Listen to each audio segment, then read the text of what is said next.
Can you believe this isn't my real voice? And neither is this one. Or this one. Not even this voice is my actual voice. How am I doing this? Through Capcut's AI-generated voices. I can be anyone I want to be with these voices. And they say AI is a bad thing. Let's listen to some of the AI-generated voices created by Capcut. Since I'm fantastic when it comes to money, I'm currently a pro Capcut member. So I have access to all of their voices. And I'll leave my favorite to the end. So let's get weird with it, shall we? But what should I talk about while we listen to these voices? To keep things light and fun and uplifting, let's talk about my lonely childhood. So while we explore these AI voices, I'll tell you 10 reasons why having a lonely childhood shaped me into the badass I am today.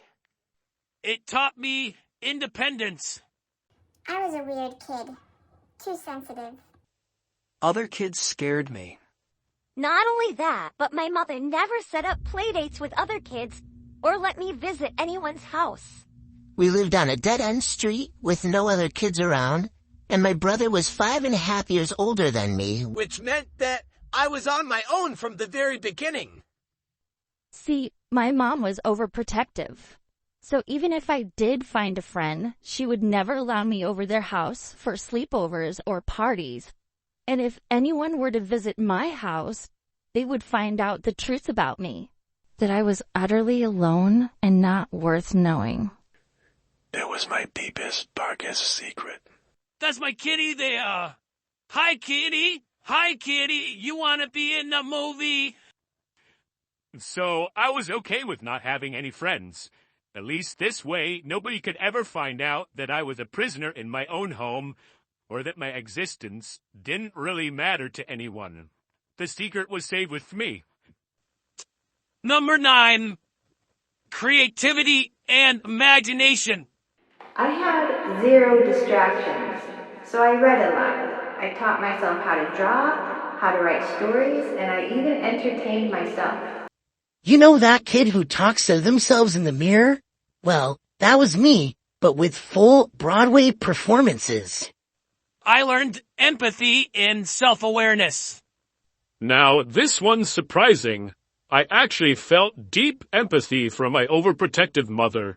Fear controlled her, and so she controlled me, and I realized her fear wasn't logical.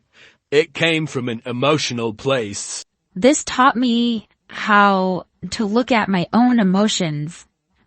I began to keep them in check by choosing rationality over illogical behavior, and this allowed me to become self-aware.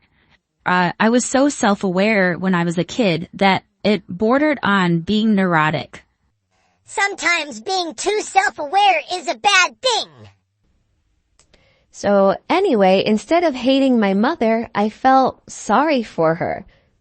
I knew somehow that her emotional outbursts weren't her fault. She just didn't know any better. She didn't learn how to control herself like I did. 7, apathy. The thing is, I only had empathy for those who were visibly suffering. I empathized with my mother, helpless animals, the elderly, and for other kids who were on the outs and didn't fit in. I felt apathetic towards everybody else, which made me feel like it was us against the world, those who knew suffering against all who didn't. I once took on my entire first grade class for bullying a girl on the spectrum, but I won't get into that. I'll just say that it was my most proudest moment in my life, and I'll never top it. 6, going against the grain. Being a lonely kid spurred me to go against the grain and to follow my heart. If my body was imprisoned, my mind didn't have to be. I was free where it mattered most. Nothing can demonstrate this feeling more than the Shawshank Redemption. When Andy got sentenced to solitary confinement and he sat there with a smile on his face the whole time, I understood exactly what he felt. As long as I had my mind, I was free. And so I became a chronic daydreamer that hated being told what to do. My mind space was sacred and belonged only to me. My imagination became my greatest companion. I stopped caring. This is along the lines of apathy, but it's broader than apathy in the way that it encompasses everything. I didn't care about schoolwork. I never cared once about my future. I only cared about having fun, and my idea of fun didn't involve anybody but myself. I didn't realize it at the time, but I think this was tilling the soil for narcissism. I wasn't a narcissist yet. That came later, but yeah, I was unknowingly grooming myself for narcissism because I felt that nobody else mattered. It was only myself that mattered. This is definitely a bad thing. But not caring acts as a pendulum. One side of it is void of everything, while on the opposing side is literally everything. I was lucky enough to experience both sides of the pendulum swing, which leads me to number 4. I had no fear. I had no fear because I was terrified of death. I know that statement doesn't make sense, but let me explain. Being terrified of death at such a young age made life seem pointless, and it was the pointlessness of life that led me to not fear anything. I always thought, why not try? What's the harm in trying?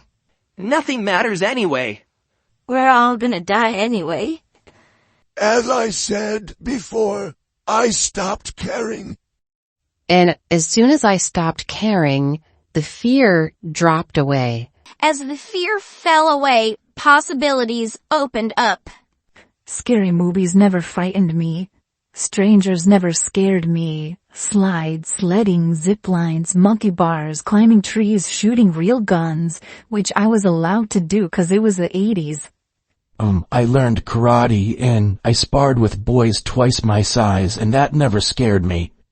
Being a lonely kid that didn't fit in only reinforced my belief that nothing really matters. Without others around, what's the point? As Chris McCandles once said, happiness is only real when shared. Number 3. Belief in myself. I questioned everything, and I attribute that to my mother. From kindergarten up, I felt that I was more emotionally mature than she was, and because of this, I not only questioned her logic, but everybody else's. My mother opened a window to where I was able to view the world from my own unique point of view. I was able to form my own opinions. I had to attend catechism classes in the 1st grade, and I learned very quickly that I cannot have faith in something that has no proof of ever existing. My parents would tell me that that's what faith is, to believe in it anyway. But I thought that was stupid. Especially if it meant believing that babies who weren't baptized were sent to purgatory. Or that anyone believing anything other than Catholicism was sent to hell. It just didn't make sense to me. And I was an empathetic kid, and I knew that all people were capable of suffering. Not just those born into my religion, but everyone. I remember thinking that anyone who suffers deserves love and compassion, not to be shunned away or kicked when they're down just because they didn't believe in my God. And, Kitty, that's mine. And so, I was the only kid in catechism that was constantly sent to the quiet corner, which I actually enjoyed because they had a United States puzzle that I would put together each time I was sent to the corner. And I learned about the states instead of the Bible. I didn't feel guilty because in my heart oh, Kitty, no! And I didn't feel guilty because in my heart I knew Catholicism wasn't for me. I didn't agree with it, and it was almost like if I had agreed with it, it's the same as agreeing with my mother on her decision to keep me locked away from the world. Being a lonely kid only reinforced belief in myself. I learned how to not blindly obey and follow, since I was just fine being on my own, not needing anyone. Number 2. I knew I could do anything. I think this stems from being ostracized from everybody else. Being separate had somehow made me feel different and unique. Like I was special. And when I actually tried, it turns out I was good at everything when I put my effort into it. And I was the fastest kid, and I had the highest kick in karate.